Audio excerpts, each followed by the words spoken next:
Hello and welcome to episode 11 of the Watership Down podcast, in which we'll be looking at chapter 14, Like Trees in November.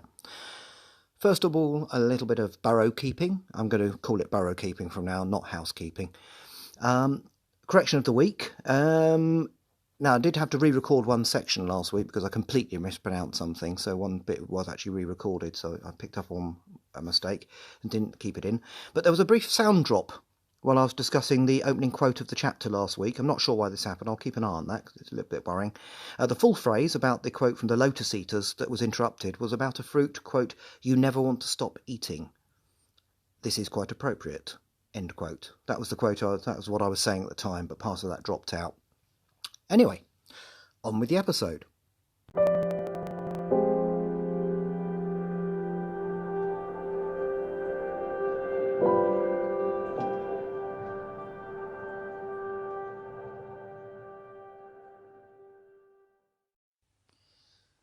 The phrase, "like trees in November," is one that probably needs explaining to anyone who lives outside the UK in a different climate. In the UK, particularly in southern England, where the book is set and where I live, the year is very much divided into two equal halves. At the beginning of May, the time of year incidentally at which the novel opens, the leaves come out on deciduous trees and the landscape becomes the green and pleasant land that this part of the world was described as by William Blake in his poem Jerusalem, the hymn version of which is the unofficial English national anthem. In October, the trees turn to their beautiful autumn colours, though not as spectacular as parts of the world such as New England in the US, a part of the world where that season is strangely called the fall, even though the leaves have yet to do so. And then after Halloween, at the end of October, the leaves fall from the trees. All of a sudden, the countryside changes from green to grey-brown as deciduous trees change from being colourful to their monotone, skeletal winter forms. They spend half of the year like this, yet November is when their appearance is most stark, because we have not seen them look like that for half a year. The quote that gives this chapter its name is based on something Pipkin says, though he doesn't actually say like. He says, "They put me in mind of trees in November." I'm going to put it out there that this may have been a mistake on the part of Richard Adams, as nowhere else in Watership Down are we given any indication that rabbits have any concept of months, just of broader seasons. Or does Pipkin actually use a word in Lapine that means something like the time of year when the leaves fall from the trees, or perhaps the start of winter? In which case, why not use this as an opportunity to introduce his readers to seasonal words in Lapine? After all, we learned of two terms for times of day in the book, Neefrith and Fu Inlay. On balance, I think this was probably just a moment where he allowed one of his characters to be just a little too human in his terminology. This is ironic, considering the part of the story we have reached. In any case, the chapter opens with a quotation from the Earl of Chesterfield about learning to, quote, "read the room," as we might say now, something that Hazel is very much beginning to do in this strange warren. As Hazel arrives back in the Great Burrow, he meets the doe Nildro Hayne again, Strawberry's mate. She has a conversation with Hazel about his tour of the warren, but what she says is only reported in narration, not quoted. A doe has yet to speak directly in the text, while Hazel's response to her is quoted. He says he'd rather admire her and her friends than stones pushed into a wall, a reference to the artistic shape of the previous chapter. He notices Strawberry talking to Cowslip about his reaction to the shape, and feels quite negative about what is happening. Moving towards Blackberry, he asks him to join him outside, as well as anyone else from the group who will join them. Cowslip suddenly interrupts and invites them to share in food that seems to be available in the Great Burrow, which is strange. And this is how we are introduced to the word silflay, surely one of the best-known words in Lapine, as Hazel insists his group would prefer to go above ground to feed, even though it is raining. He makes it clear that this is not negotiable. And Cowslip laughs. This is utterly alien to rabbits, and they react with alarm, leaving immediately to go above ground. To sum up, this is a warren with formalised gestures of greeting, with artwork, with food available underground, and where rabbits laugh. All of these things are alien to the usual rabbit way of life. But then again, So was floating across a brook on a piece of wood, as our heroes did in Chapter 8, so who is to judge? Perhaps it is not so much a matter of whether to innovate as why you innovate. Food available underground sounds like a very good idea, but what about those other things? What drives rabbit art here? And is the answer to that question going to be a bit near to the bone for some human art? Yes, there's that word. Human. Is there something a bit too human about these rabbits? And what would be causing that? As Hazel and Blackberry go above ground, they are joined by Pipkin. It is dark, rainy and cold for May. Blackberry points this out and asks Hazel what is wrong. He replies that he can see why Flayrah is reacting to the place the way he is. He himself just felt the need to get out. There is something very strange about this warren. Hazel explains the shapes to Blackberry, who adds that he has heard a doe singing to her litter, another alien activity. At this point, Hazel asks Pipkin what he thinks, which leads to the line that names this chapter, though he also thinks they seem very kind with a wonderful warren.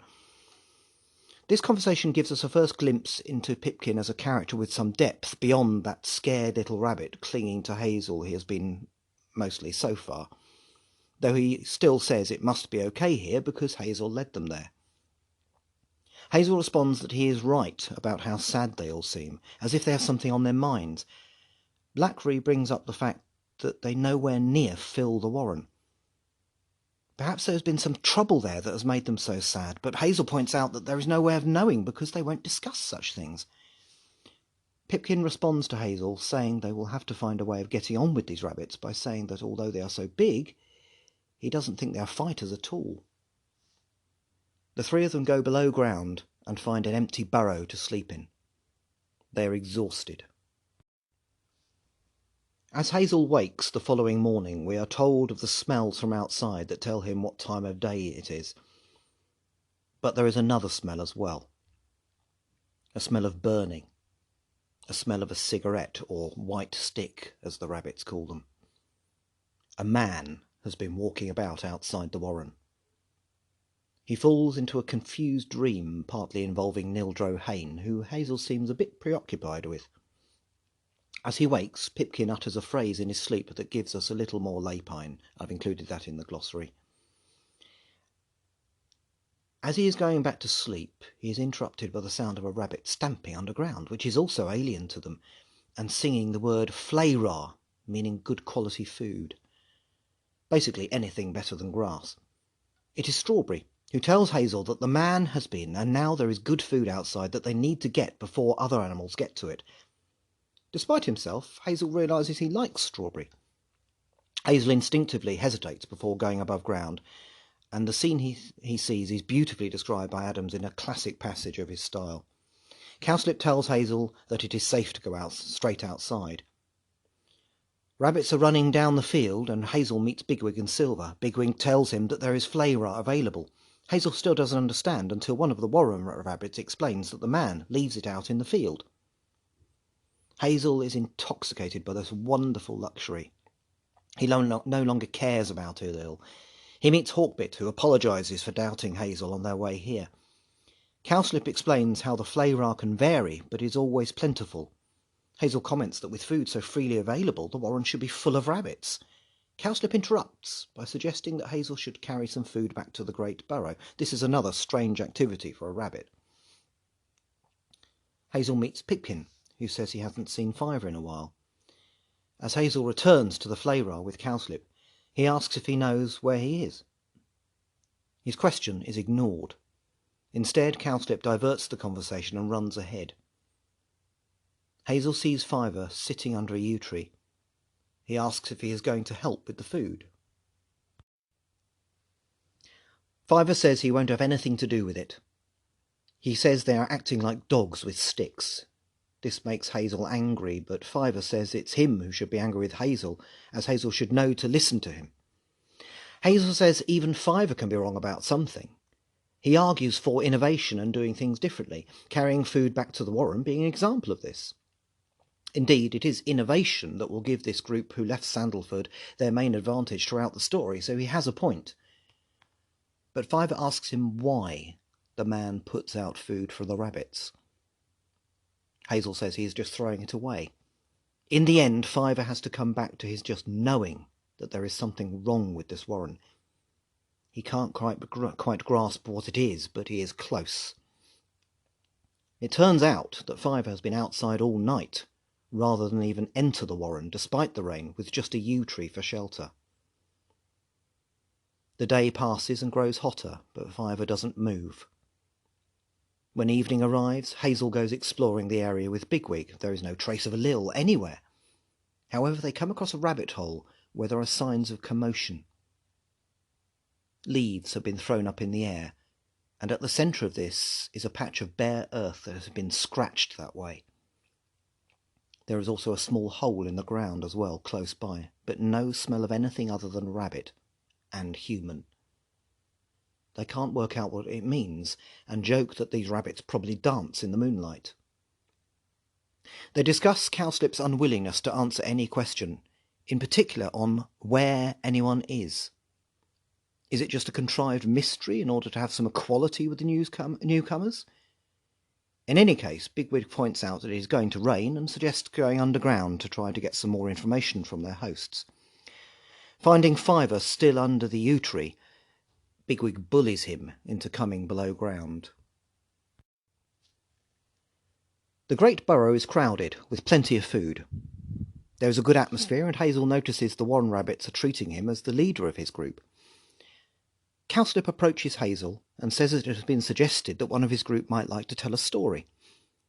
At this point, Adams makes an unfortunate comparison that really dates the book to the time when it was written half a century ago, when he says that a rabbit can no more refuse to tell a story than an Irishman can refuse to fight. At that time, in the early 70s, the Troubles were underway in Northern Ireland, or the north of Ireland, depending on your perspective, with many lives being lost and bombings extending to Britain. At that time, there was a lot of negative feeling towards the Irish in Britain, however little this made sense. And I think here a little of that feeling infiltrates the narrative.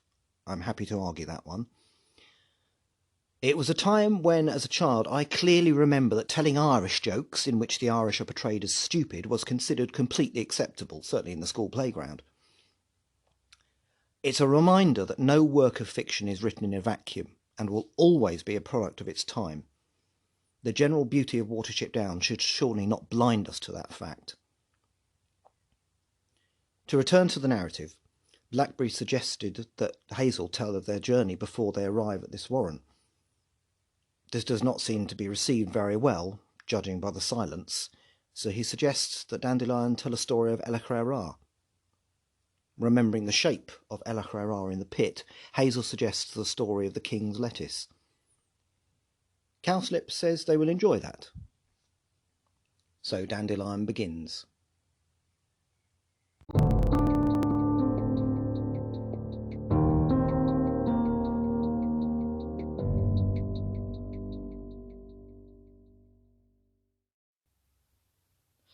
Next time, the story of El-ahrairah and the king's lettuce, and some welcome relief from whatever is going on in this warren.